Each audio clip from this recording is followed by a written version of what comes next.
Thursday and I just realized I never actually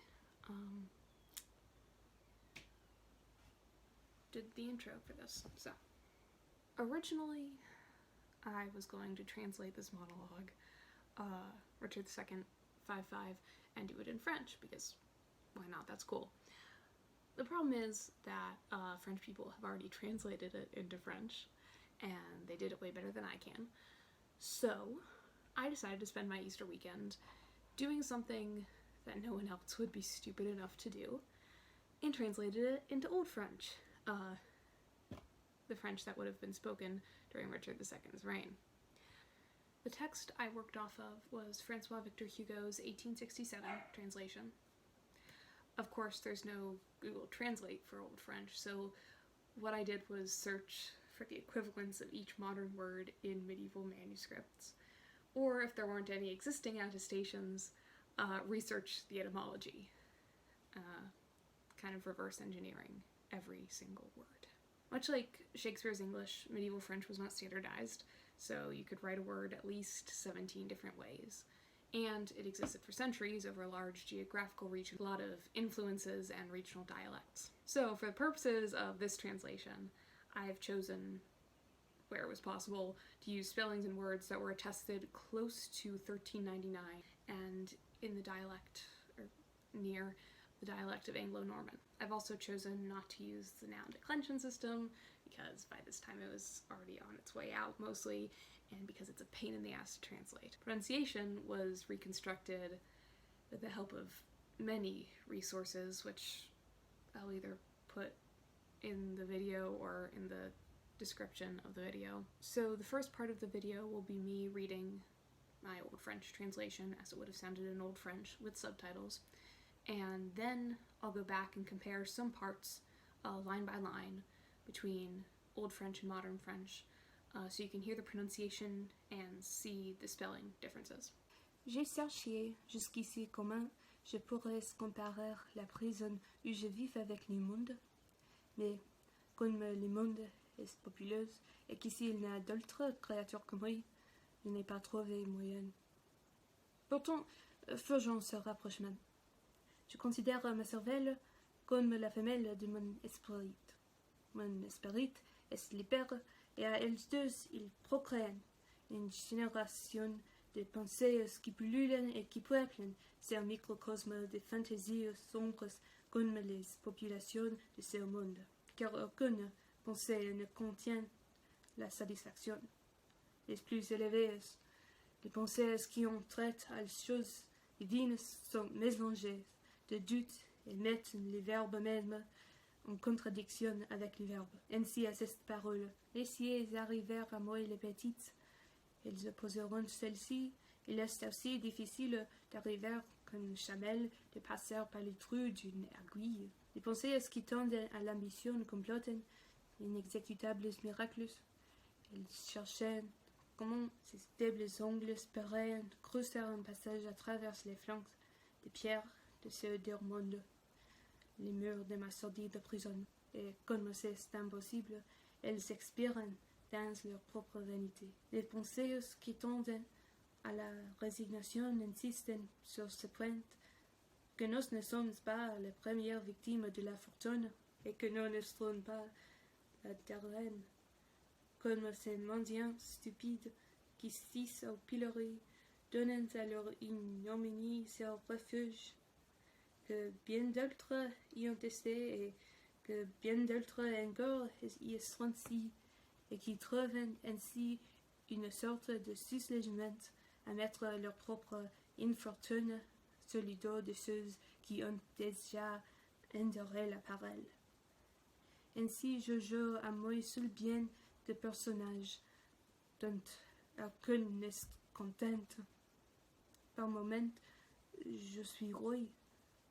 Alors les trahisons me font souhaiter d'être mendiante, et me voilà mendiante.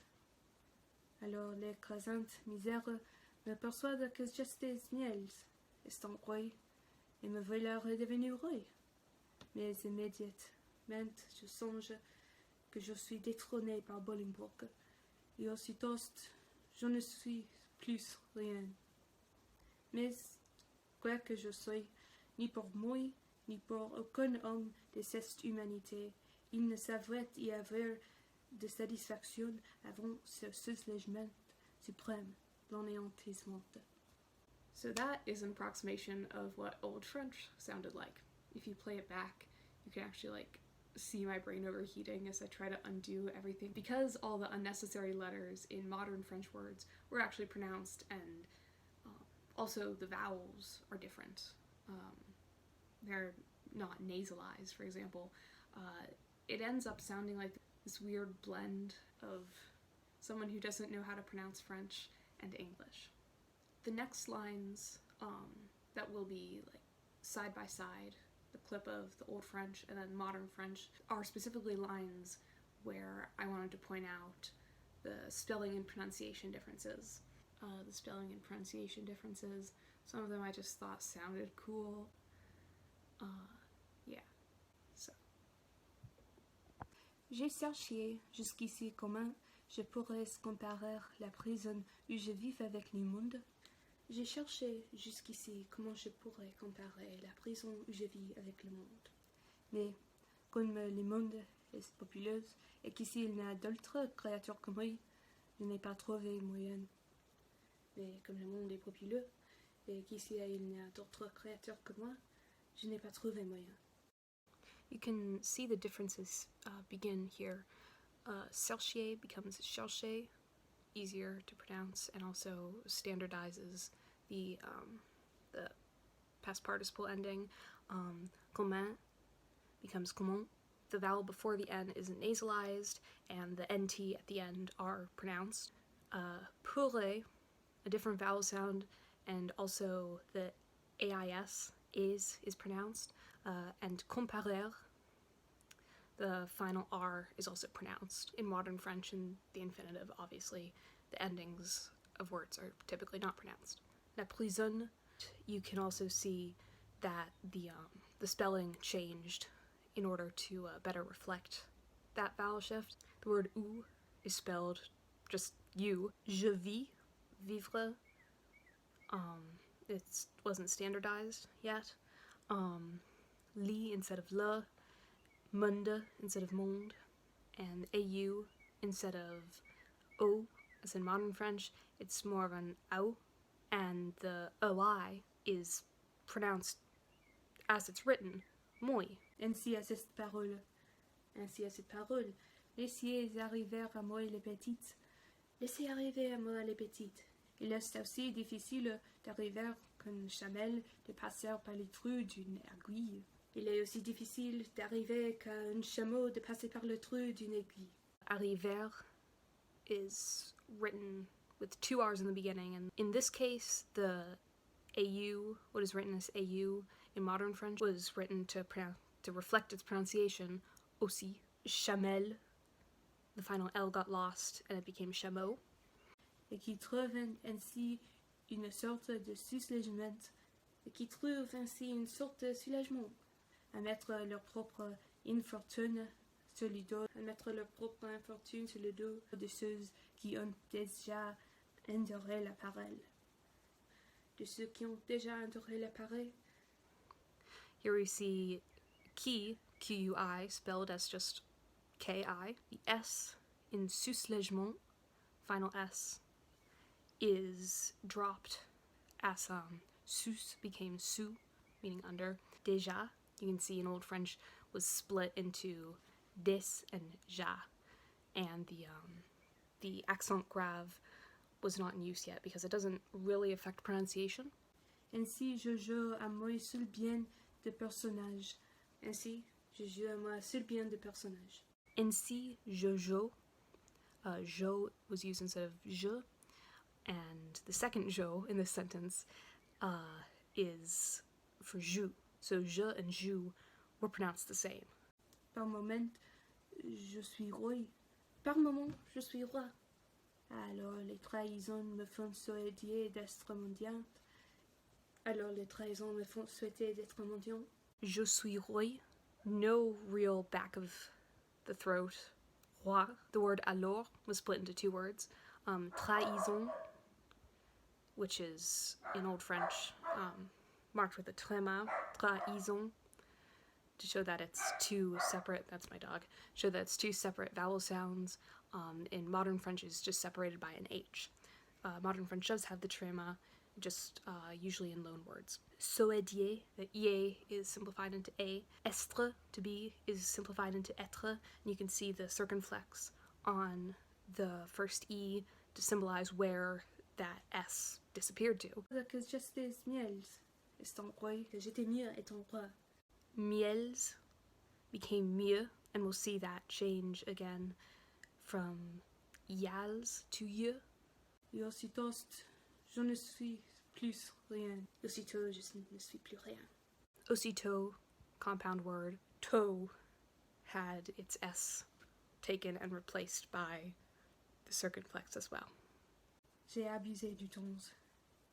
Et à présent, les temps abusent de moi. J'ai abusé du temps. Et à présent, les temps abusent de moi. Car à présent, les temps fait de moi son horloge. Car à présent, le temps fait de moi son horloge.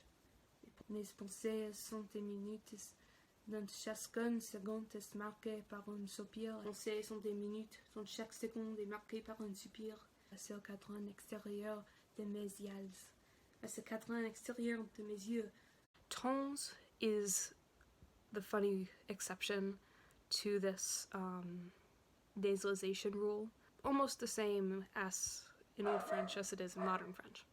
Yals is a more regular plural of oi, or as it would have been oil. Ye is, which is the modern plural, is just doesn't make sense. Quoique parfois elle ramène les folles à la prison, quoique parfois elle ramène le fou à la raison. Elle arrête sur moi le fait de rendre fou l'irraisonnable. Elle arrête sur moi le fait de rendre fou l'irraisonnable. N'importe. Béni soit les nobles cœurs qui me donnent à ce concert. N'importe. Béni soit le noble cœur qui me donne ce concert. C'est une preuve d'affection. C'est une preuve d'affection. Et de l'affection pour Richard est un étrange joyeux en ce monde de haine. Et l'affection pour Richard est un étrange joyeux en ce monde de haine. Folle here instead of fou. The feminine form of fou actually became folle. So you can see where that came from. Benei was shortened to Beni, where there is a ligature between the O and the E in coeur. You see was originally written coeur. The first two vowels in preuve are switched, so it sounds more like the English prove, which is what it means. And then again, estrange was changed into étrange, and you can see, one, it sounds more like the English strange, which is its meaning, and the accent aigu on étrange shows us where the S disappeared to.